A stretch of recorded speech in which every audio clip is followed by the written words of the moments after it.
Now, the local manufacturers are calling for tax reduction in the 2024-2025 budget to lower the cost of doing business. Kenya Association of Manufacturers told the National Assembly Budget and Appropriation Committee that high tax is a burden to businesses, hindering the ability to invest, expand and compete effectively in the market.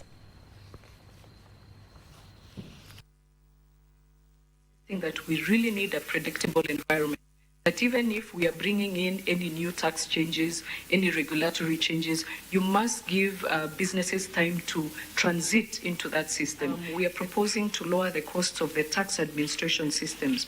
I'll tell you, we are now engaging with some of the alcohol manufacturers, the micro distillers in Kenya, who, because of some changes in terms of the machinery that they're supposed to put in to help them measure what kind of quantities they're putting in. The systems within the Revenue Authority have not differentiated that they are large companies who can put big infrastructure and they are small companies. So we even have companies who've not started producing just because of some of these tax administration systems that are being put into place, which are quite expensive, and they don't consider some of these small companies.